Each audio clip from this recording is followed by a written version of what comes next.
Hi friends, how are you. आज हम tense के बारे में पढ़ेंगे। तो मैं आपको बता दूं कि अब तक आपने चैनल को सब्सक्राइब नहीं किया तो चैनल को सब्सक्राइब कर लीजिए। इस वीडियो में हम पास्ट इंडेफिनिट के बारे में पढ़ेंगे। प्रेजेंट इंडेफिनिट के बारे में हम पहले वीडियो बना चुके हैं, उसमें आप देख सकते हैं। तो इसमें पास्ट इंडेफिनिट के बारे में पढ़ेंगे। पास्ट इंडेफिनिट की पहचान कैसे करेंगे तो हम देखते हैं। इस टेंस के वाक्यों में काम का करना या होना भूतकाल में पाया जाता है, यानी इसमें जो काम हो चुका होता है।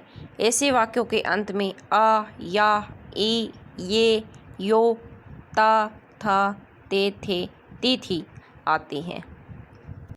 एक एग्जाम्पल ले लेते हैं, जैसे राम ने खाना खाया, तो इसमें या है तो यह काम कर चुका है, वह राम खाना खा चुका है, तो यह पास्ट इंडेफिनिट में आता है।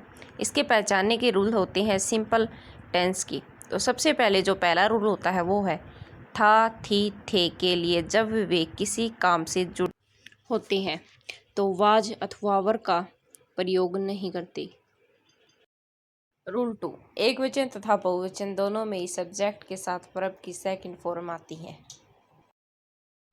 थर्ड रूल, सब्जेक्ट के भिन्न भिन्न नंबर के साथ वर्ब में कोई परिवर्तन नहीं होता। एग्जाम्पल, फर्स्ट एग्जाम्पल, उसने कल मुझे एक कलम दिया, यह है तो यह पास्ट इंडेफिनिट की पहचान हो गई। ही, उसने give me a pen yesterday. Second example, मैं इस घर में रहता था, I lived in this house. Third example, Mohan कल अपने पिता को देखने दिल्ली गया, Mohan went to Delhi to see his father yesterday. Next, हमने पाठ याद किया, we learned our lesson. Next, उसने अपने पिता को एक पत्र लिखा, she wrote a letter to her father. Next, बढ़ई ने एक कुर्सी बनाई, the carpenter made a chair.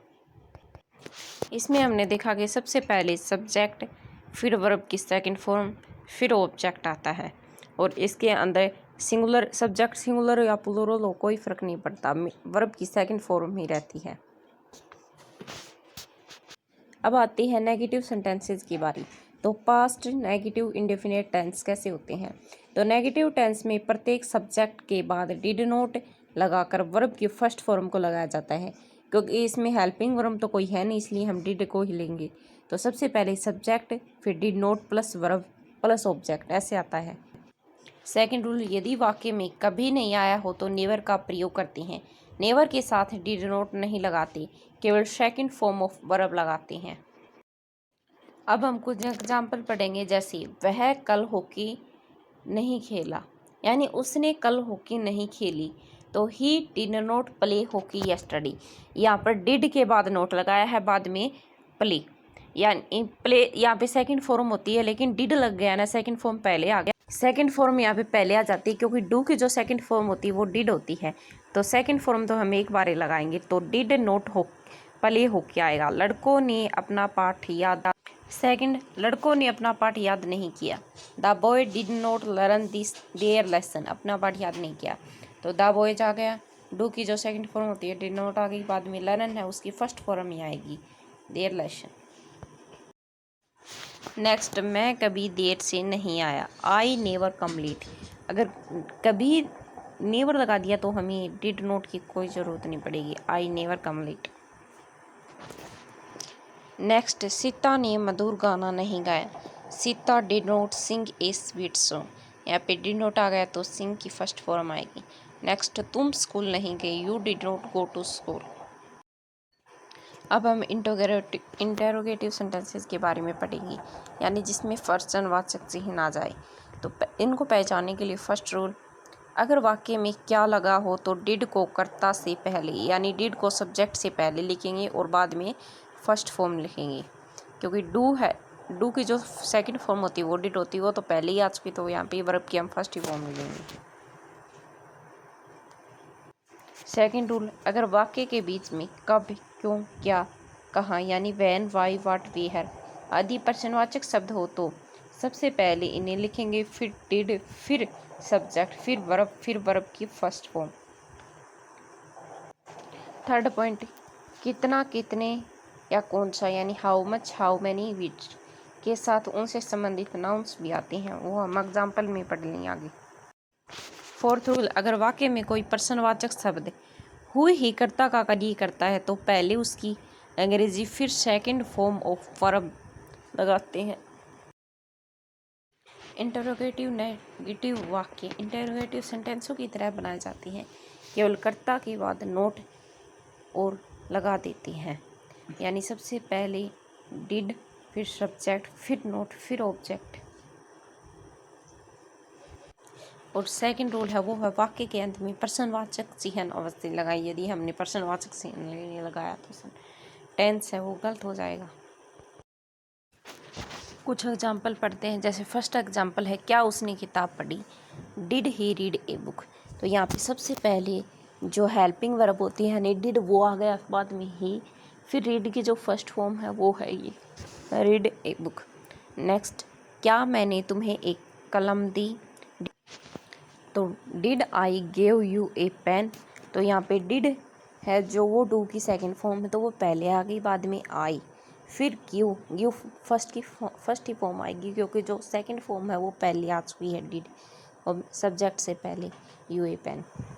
Third, क्या तुम्हारी माँ तुमसे प्यार नहीं करती थी, did your mother not love you.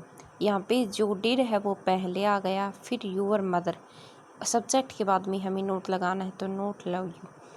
Fourth, क्या वह यहाँ नहीं आती थी, did she not come here. Next, तुम मेरे साथ क्यों नहीं भागे थे, why did you not run with me. तो यहाँ पे सबसे पहले डब्लू यानी वाई, फिर डिड, फिर यू, नोट, यानी सबसे पहले जो डब्लू होते हैं वाई वैन ये लगाएंगे, बाद में हम सेकंड फॉर्म डिड लगाएंगे, बाद में subject plus not plus verb की first form plus object. Next, तुमने किसकी किताब कक्षा में पढ़ी, whose book did you read in the class. यानी सबसे पहले हुज बुक, फिर did plus subject plus verb plus object, ये हमें ध्यान रखना है। नेक्स्ट, तुम्हारा भाई कल कहाँ गया, तो सबसे पहले where did your brother go yesterday, where plus did plus subject plus verb plus object, ऐसे हमें याद रखना पड़ेगा। अगर आपको वीडियो पसंद आई हो तो वीडियो को लाइक कीजिए, और इसका नेक्स्ट पार्ट देखने के लिए आप चैनल को सब्सक्राइब कीजिए। नेक्स्ट, मोहन कब लौटकर आया, when did Mohan return. Next, कितने लड़के कक्षा में नहीं आए, how many boys did not come to the class. ये हम एग्जाम्पल पढ़ रहे हैं पास्ट इंडेफिनिट टेंस के। प्रेजेंट इंडेफिनिट पहले हमने कर लिया है, पास्ट इंडेफिनिट कर रहे हैं, और फ्यूचर इंडेफिनिट हम नेक्स्ट वीडियो में करेंगे। नेक्स्ट वीडियो देखने के लिए चैनल को सब्सक्राइब कीजिए। नेक्स्ट, उस बच्चे ने कितना दूध पिया, how much milk did that baby drink. Next, तुम्हारे घर कल कौन आया, who come to your house yesterday.